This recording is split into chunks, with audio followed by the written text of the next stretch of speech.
दिल्ली, अप्रैल 2021। रात के 10 बज चुके थे। सड़कें वैसी लग रही थीं जैसे किसी ने शहर की आवाज बंद कर दी हो।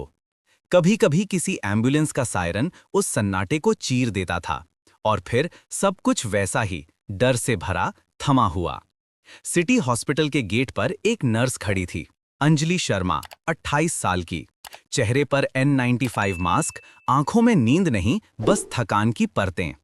उसने अपनी पीपीई किट के अंदर से घड़ी देखी। 10 घंटे लगातार, और अभी खत्म नहीं। वो धीरे धीरे ऑक्सीजन सिलेंडर की गिनती चेक कर रही थी। हर सिलेंडर उसके लिए किसी इंसान की सांस के बराबर था। अचानक गेट के बाहर सायरन की आवाज आई। एक एम्बुलेंस रुकती है। ड्राइवर चिल्लाया, डॉक्टर, मरीज की हालत बहुत खराब है। अंजलि ने तुरंत वॉकी टॉकी पकड़ा। आईसीयू टीम को अलर्ट करो, नया क्रिटिकल केस आ गया है। अंदर से आवाज आई, मैं आ रहा हूं। वो आवाज थी डॉक्टर आरव मेहता की। 38 साल का, संजीदा, शांत, लेकिन इस वक्त उसकी आंखों में एक अजीब बेचैनी थी। वो दौड़ता हुआ एम्बुलेंस तक पहुंचा। अंदर एक अधेड़ उम्र का व्यक्ति हाँफ रहा था, ऑक्सीजन मास्क लगा हुआ, आंखों में डर और उम्मीद दोनों। बाहर उसकी पत्नी और बेटी खड़ी थीं, रोती हुई। कृपया इन्हें बचा लीजिए डॉक्टर साहब, ये बहुत अच्छे इंसान हैं। आरव ने बस सिर हिलाया। हम पूरी कोशिश करेंगे। एम्बुलेंस से स्ट्रेचर आईसीयू की ओर बढ़ा। मशीनों की बीप, दौड़ते कदम और मास्क के पीछे छिपे चेहरों में सिर्फ एक सवाल, कितना और झेलेंगे हम। वार्ड के बाहर एक बोर्ड टंगा था, कोविड वार्ड, प्रवेश निषेध। अंजलि ने दरवाजा खोला और हवा में एक हल्की सीटक की आवाज आई, जैसे किसी अदृश्य दीवार के भीतर जा रहे हों। वो दीवार थी मौत और जिंदगी के बीच की। वार्ड के अंदर लगभग 50 मरीज थे। हर बेड पर एक कहानी, हर चेहरे पर एक सवाल। ऑक्सीजन मशीनों की आवाजें मिलकर एक अजीब संगीत बना रही थीं। Beep, beep, beep. Doctor Aarav ने नया केस बेड नंबर 27 पर एडमिट कराया। उन्होंने दस्ताने उतारे बिना चार्ट उठाया। संतोष शर्मा, उम्र 55, SpO2 74%, diabetes, blood pressure high. वो जल्दी से नर्स से बोला, फ्लो बढ़ाओ, रेमडेसिविर लगाओ और एबीजी रिपोर्ट तुरंत दो। अंजलि चुपचाप सिर हिलाती है। उसकी आंखों में थकान है, पर आवाज में दृढ़ता। वो हर आदेश बिना सवाल किए मानती है, क्योंकि यहाँ सवाल पूछने की फुर्सत नहीं। बाहर खड़ी संतोष की पत्नी धीरे से बोली, डॉक्टर साहब, क्या वो ठीक हो जाएंगे? आरव कुछ पल चुप रहा, फिर बोला, अभी कुछ नहीं कह सकते, लेकिन कोशिश हमारी 100% है। उसने झूठ नहीं कहा, बस सच पूरा नहीं बताया। रात के 12 बजते हैं। आरव और अंजलि दोनों ब्रेक रूम में बैठते हैं। ब्रेक रूम मतलब एक कुर्सी, एक बोतल पानी और दीवार पर चिपका स्टे स्ट्रॉन्ग का पोस्टर। अंजलि ने धीरे से पूछा, सर, आपको डर नहीं लगता? रोज इतने केस, इतने लोग। आरव ने जवाब दिया, डर लगता है अंजलि, लेकिन किसी को तो डर के आगे खड़ा होना पड़ता है, वरना ये सब कुछ ढह जाएगा। वो दोनों कुछ देर खामोश रहे। किट के अंदर से पसीने की बूंदें टपकती हैं। फिर अचानक वॉकी टॉकी से आवाज आई, बेड 27, ऑक्सीजन गिर रहा है। दोनों एक झटके में उठे। फिर वही दौड़, वही जंग, वही आवाजें, बीप, बीप, बीप। आईसीयू का माहौल ऐसा था जैसे हर सेकंड एक युद्ध चल रहा हो। फर्क बस इतना कि यहाँ बंदूकें नहीं थीं, सिर्फ स्टेथोस्कोप, इंजेक्शन और उम्मीद थी। हर नर्स किसी सैनिक की तरह अपने बेड की रक्षा कर रही थी। हर डॉक्टर ऐसा लग रहा था जैसे किसी अदृश्य दुश्मन से लड़ रहा हो, जो दिखता नहीं पर हर सांस में मौजूद था। आरव और अंजलि बेड 27 के पास पहुंचे। मरीज की सांसें तेज थीं, मॉनिटर की लाइन ऊपर नीचे हो रही थी। आरव ने कहा, 100 मिली ऑक्सीजन बढ़ाओ, बीपी चेक करो और नेबुलाइजेशन दो। अंजलि ने तुरंत आदेश माने। किट के अंदर से उसकी सांसें भी घुट रही थीं, पर उसने कुछ नहीं कहा। 10 मिनट, 20 मिनट, लाइन धीरे धीरे स्थिर हुई। आरव ने राहत की सांस ली। फिलहाल स्टेबल है, उसने कहा। फिर वो मुड़ा और कुछ सेकंड के लिए दीवार पर टंगे भगवान गणेश की तस्वीर को देखा। पीली रोशनी में वो तस्वीर भी जैसे थकी हुई लग रही थी। सुबह के 4 बजे वार्ड के कोने में खड़ा जूनियर डॉक्टर समीर बोला, सर, आईसीयू में एक और केस आने वाला है। आरव ने गहरी सांस ली। हमारे पास बेड नहीं है सर, इस केस की हालत बहुत खराब है। आरव ने आंखें बंद की। ठीक है अंजलि, नया बेड तैयार करो। अंजलि चुपचाप बाहर गई। एक स्ट्रेचर हटाया, नया बिस्तर लगाया, मशीन कनेक्ट की। इस दौरान उसकी आंखों में सिर्फ एक विचार था, हम थक क्यों नहीं सकते। सुबह की हल्की रोशनी आईसीयू की खिड़की से अंदर आ रही थी। शहर में पक्षी नहीं, सिर्फ सायरन सुनाई देते थे। आरव ने अपनी टीम को देखा। सबकी आंखों में लालपन, चेहरों पर मास्क के निशान, लेकिन किसी ने शिकायत नहीं की। नर्स नीलम धीरे से बोली, सर, कल हमारे हॉस्टल की लड़की की तबीयत खराब है, शायद कोविड है। आरव ने बस कहा, आराम दो उसे, बाकी हम संभाल लेंगे। नीलम ने सिर झुका लिया। यहाँ आराम शब्द खुद ही विलासिता था। सुबह 8 बजे हॉस्पिटल के कॉरिडोर में मीडिया का कैमरा लगा। रिपोर्टर बोल रहा था, दिल्ली के इस हॉस्पिटल में डॉक्टर लगातार 24-24 घंटे ड्यूटी कर रहे हैं। लेकिन कैमरे के पीछे वो थके हुए लोग सिर्फ मशीनों के शोर में खोए हुए थे। अंजलि ने मॉनिटर ठीक करते हुए कहा, सर, वो लोग कभी नहीं समझेंगे ये सब कितना भारी है। आरव मुस्कुराया, हमें भी नहीं चाहिए कि वो समझें, बस इतना कि वो घर पर रहें, यही हमारी जीत होगी। सुबह के 10 बजे वार्ड के बाहर से अचानक चीख आई, मेरा पति, कृपया देखिए ना डॉक्टर। आरव दौड़ा, अंजलि भी साथ में। बेड 27, वही संतोष शर्मा। लाइन फिर गिर रही थी। आरव ने पूरा प्रयास किया, लेकिन कुछ ही मिनटों में स्क्रीन पर सीधी रेखा बन गई। वार्ड में सन्नाटा छा गया। बीप की आवाज भी अब नहीं रही। अंजलि की आंखों में आंसू थे। आरव ने टाइम लिखा, 10:37 PM। फिर उसने मास्क के पीछे से गहरी सांस ली। अगला केस तैयार करो। बाहर संतोष की पत्नी रो रही थी। अंजलि उसके पास गई। हमने पूरी कोशिश की मैडम। वो और कुछ नहीं कह पाई। उस औरत की चीख पूरे हॉस्पिटल में गूंज गई, जैसे किसी ने दीवारें हिला दी हों। आरव दूर खड़ा रहा, क्योंकि उसे पता था अगले 10 मिनट में कोई और मरीज आएगा और उसे फिर वही सब दोहराना होगा। लंच टाइम में हॉस्पिटल की कैंटीन में सब खामोश बैठे थे। किसी की हिम्मत नहीं थी बात करने की। समीर ने कहा, सर, अगर ऐसे ही चलता रहा तो हम सब टूट जाएंगे। आरव ने कहा, शायद हाँ, लेकिन अगर हम टूटे तो कौन संभालेगा। अंजलि ने धीरे से कहा, कभी कभी लगता है हम बस मौत को थोड़ी देर टालते हैं। आरव ने उसकी तरफ देखा, हाँ, लेकिन वही कुछ पल ही किसी के लिए पूरी जिंदगी बन जाते हैं। रात फिर उतर आई। वार्ड की लाइटें धीमी थीं, पर आंखों में नींद नहीं थी। एक एक नर्स, डॉक्टर, वार्ड बॉय सब अपनी ड्यूटी में जैसे समा गए थे। बाहर की दुनिया अब सिर्फ न्यूज चैनल पर थी। यहाँ अस्पताल के भीतर जिंदगी और मौत का स्कोर हर घंटे लिखा जा रहा था। और इसी बीच एम्बुलेंस से एक नया केस आया। ड्राइवर बोला, बच्चा है सर, 9 साल का। आरव ठिठक गया। उसके चेहरे पर पहली बार डर की लकीरें साफ दिखीं। अंजलि ने पूछा, सर, क्या हुआ? वो धीरे से बोला, बच्चों का केस सबसे मुश्किल होता है। एम्बुलेंस के दरवाजे खुले और वहां लेटा था आर्यन, 9 साल का मासूम लड़का। उसके मास्क के नीचे से छोटी छोटी सांसें निकल रही थीं और पास में बैठी उसकी मां की आंखें डरी हुई थीं। डॉक्टर आरव ने उस बच्चे की आंखों में देखा और तभी उसके भीतर कुछ बदल गया। Ward number 3 ICU.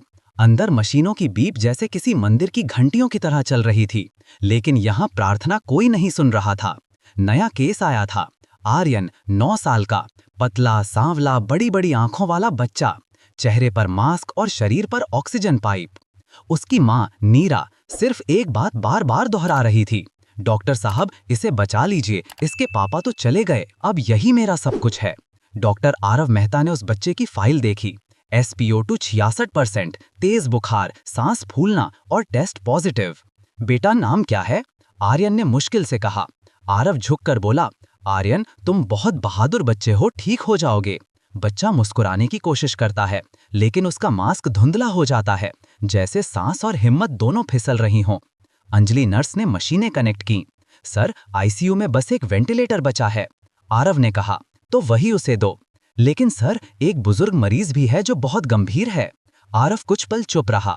वो वेंटिलेटर की ओर देखता रहा। 2 जिंदगियों के बीच खड़ी एक मशीन। फिर उसने कहा, आर्यन को दो, बुजुर्ग मरीज को हम ऑक्सीजन सपोर्ट बढ़ा देंगे। अंजलि ने बस सिर झुका लिया। यहाँ किसी के पास बहस का वक्त नहीं था, सिर्फ फैसले थे, जो कभी सही लगते थे, कभी अपराध। रात के 11:30 आईसीयू के बाहर बारिश हो रही थी। अंदर मास्क के पीछे पसीने से भीगी सांसें। अंजलि ने टेबल पर झुककर 1 मिनट के लिए आंखें बंद कीं। आरव ने उसे देखा। आराम कर लो कुछ देर। वो बोली, आराम किससे करें सर, थकान से या डर से? आरव मुस्कुराया। दोनों से थोड़ी देर बैठो। अंजलि ने पहली बार उसकी आंखों में सीधा देखा। उन आंखों में थकान नहीं थी, बल्कि दृढ़ता थी, एक ऐसी आग जो बुझती नहीं। तभी वार्ड में आवाज आई, बेड नंबर 12, बीपी गिर रहा है। दोनों दौड़े। मरीज का नाम महेंद्र वर्मा, वही बुजुर्ग जो वेंटिलेटर के इंतजार में थे। लाइन गिर रही थी। अंजलि ने सीपीआर शुरू किया। आरव ने दवा दी, लेकिन कुछ ही सेकंड में मॉनिटर पर सीधी रेखा। Time of death 11:58 PM. Anjali ने सिर झुका लिया। आरव ने बिना कुछ कहे नीरा को फोन पर बताया, आपके बेटे की हालत अब थोड़ी स्थिर है। और फिर उसने अपने अंदर की चुप्पी में धीरे से कहा, एक को बचाने के लिए एक को खो दिया। रात के बाद सुबह हुई, पर हॉस्पिटल के अंदर अंजलि ने नोटिस देखा और मन ही मन बोली, अनंत, सच में। उसने अपनी आंखों में नींद की परतें छुपा लीं, क्योंकि अभी दिन बस शुरू हुआ था। सुबह 9 बजे आर्यन की आंखें खुलीं। उसकी सांसें थोड़ी हल्की थीं, पर मुस्कान वापस आई थी। डॉक्टर अंकल, मैं ठीक हो गया? आरव ने झुककर कहा, अभी नहीं, लेकिन बहुत करीब हो। आर्यन ने धीरे से पूछा, क्या मैं घर जा पाऊंगा? आरव ने कहा, हाँ बेटा, जरूर। तुम्हें तो बहुत सारी बातें करनी है अपनी मम्मी से। नीरा बाहर बैठी थी। उसकी आंखों में उम्मीद की लौ थी। वो हर बीप को ऐसे सुनती जैसे किसी मंदिर की घंटी हो। दोपहर को हॉस्पिटल के लाउडस्पीकर पर घोषणा हुई, सभी डॉक्टर और नर्स कृपया डबल शिफ्ट के लिए तैयार रहें, ऑक्सीजन सप्लाई सीमित है। अंजलि ने थककर दीवार से सिर टेका, सर, हमारे पास सिलेंडर सिर्फ 4 घंटे के लिए हैं। आरव बोला, प्रशासन को कॉल किया? हाँ, लेकिन कोई जवाब नहीं। आरव ने टेबल पर हाथ मारा, हम लोग यहाँ जान दे रहे हैं और उन्हें फर्क नहीं पड़ता। अंजलि कुछ पल चुप रही, फिर बोली, फर्क पड़ता है सर, बस वो देख नहीं पाते। वो वाक्य हवा में तैर गया। दोनों खामोश रहे, सिर्फ मशीनें बोल रही थीं। शाम होते होते हॉस्पिटल का माहौल और तनावपूर्ण हो गया। ऑक्सीजन कम, मरीज ज्यादा। हर बेड पर किसी का बेटा, किसी की माँ, किसी का पति। आर्यन का ऑक्सीजन स्तर फिर गिरने लगा।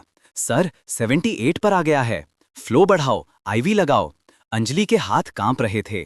नीरा दरवाजे के बाहर से पुकार रही थी, क्या हुआ मेरे बच्चे को? शांत रहिए मैडम। आरव बोला, हम कोशिश कर रहे हैं। आर्यन ने कमजोर आवाज में कहा, डॉक्टर अंकल, पापा मेरे पास आए थे, उन्होंने कहा मैं ठीक हो जाऊंगा। आरव के हाथ रुक गए। क्या कहा तुमने? वो मुस्कुरा रहे थे। आरव ने मॉनिटर देखा, फिर धीरे से बोला, तुम्हारे पापा हमेशा तुम्हारे साथ हैं बेटा, अब बस तुम थोड़ा और हिम्मत रखो। रात 2 बजे ऑक्सीजन खत्म होने के करीब थी। वार्ड में हर कोई दौड़ रहा था। एक नर्स ने कहा, सर, सप्लाई ट्रक रास्ते में फंसा है। आरव ने गुस्से में कहा, अगर नहीं पहुंचा तो आधे मरीज नहीं बचेंगे। अंजलि ने उसके कंधे पर हाथ रखा, सर, हम कोशिश करेंगे, हर सांस के लिए। दोनों ने मिलकर मशीनों को 1-1 मिनट पर एडजस्ट किया। कुछ मरीजों को शेयर ऑक्सीजन पर रखा गया। हर मिनट एक नई जंग थी। सुबह होने से पहले आर्यन की स्थिति और बिगड़ गई। उसकी उंगलियां ठंडी पड़ने लगीं। अंजलि रो पड़ी, नहीं सर, इसे कुछ मत होने दीजिए। आरव ने सीपीआर शुरू किया। नीरा दरवाजे के बाहर गिर पड़ी, मेरे बच्चे को बचा लो। आरव की आंखों में आंसू थे, लेकिन हाथ रुक नहीं रहे थे। बीप की आवाज फिर उठी, धीरे धीरे, कमजोर, पर थी। आर्यन की आंखें खुलीं, डॉक्टर अंकल? हाँ बेटा, मम्मी को कहना मैं उनसे बहुत प्यार करता हूँ। फिर उसकी आंखें बंद हो गईं। मॉनिटर पर बीप सीधी हो गई। वार्ड में सिर्फ सन्नाटा। अंजलि ने दीवार पकड़ ली, सर, हमने वादा किया था। आरव बस बोला, कभी कभी भगवान भी देर से सुनता है। नीरा अंदर आई, अपने बेटे को देखा, फिर उसे धीरे से सीने से लगाया। वो कुछ नहीं बोली, बस चुप रही। उसकी आंखों से जो आंसू गिरे, वो शायद पूरी इंसानियत का सबसे भारी वक्त था। आरव बाहर गया और पहली बार बिना पीपीई किट उतारे आसमान की ओर देखा। बारिश रुक चुकी थी, लेकिन उसके भीतर एक तूफान था। उसने धीरे से कहा, हम जीतते नहीं हैं अंजलि, बस हार को थोड़ा टाल देते हैं। अंजलि उसके पास खड़ी थी, चेहरे पर मास्क, आंखों में आंसू। दोनों ने कुछ नहीं कहा, सिर्फ आसमान देखा, जहां सूरज उग रहा था। सुबह की धूप खिड़की से आईसीयू की दीवार पर पड़ी, पर वहां कोई रोशनी नहीं थी, बस थकान की मोटी परत। डॉक्टर आरव मेहता टेबल पर झुके थे। उनकी आंखों में नींद नहीं, सिर्फ तस्वीरें थीं, हर उस मरीज की जिन्हें उन्होंने खोया था। कॉफी कप में ठंडी हो चुकी थी, लेकिन उनके भीतर का ताप अब भी जल रहा था। फोन पर एक मैसेज आया, पापा, आप कब घर आओगे? मम्मी कहती हैं आप हीरो हो। भेजने वाली आरव की 6 साल की बेटी अनाया। वो मुस्कुराए, फिर स्क्रीन को बंद कर दिया, क्योंकि इस समय वो पिता नहीं, डॉक्टर थे, और ये दुनिया हीरो को नहीं बल्कि बचाने वाले को ढूंढती थी। वार्ड नंबर 7 में अंजलि मास्क बदल रही थी। पीठ पर पीपीई किट के निशान और हथेलियों पर दाग। किट उतारते ही उसके बाल भीग गए, मानो किसी ने पानी नहीं बल्कि दर्द उंडेल दिया हो। उसे याद आया, कल उसने अपनी माँ से फोन पर कहा था, माँ बस 3 दिन और शिफ्ट है। और माँ ने पूछा, बेटा तू ठीक तो है? वो हंस दी थी, हाँ माँ मैं ठीक हूँ। लेकिन उस हंसी में सांसें थमी थीं। कॉरिडोर में दोनों मिले। आरव ने पूछा, कितने घंटे की ड्यूटी हुई? शायद 32। नींद ली? सपनों में भी हॉस्पिटल आता है सर। दोनों हंसे, एक ऐसी हंसी जो रोने से थोड़ी हल्की थी। अचानक इमरजेंसी अलार्म बजा। नया केस, युवा लड़का 25 साल, ऑक्सीजन लेवल 62। नाम विवेक शर्मा। अंजलि ने उसका हाथ पकड़ा, सांस लो, सब ठीक हो जाएगा। विवेक ने कांपते हुए कहा, मेरी माँ बाहर हैं, उन्हें बताना मैं लौट आऊंगा। फिर आंखें बंद। आरव ने तुरंत सीपीआर शुरू किया। डोज बढ़ाओ, डिफिब्रिलेटर तैयार करो। वो रिस्पॉन्ड नहीं कर रहा सर। आरव ने उसका हाथ पकड़ा, आर्यन सुनो बेटा, ये दुनिया तुम्हें हारने नहीं देगी। फिर कुछ सेकंड्स की खामोशी। बीप बीप, फिर सीधी रेखा।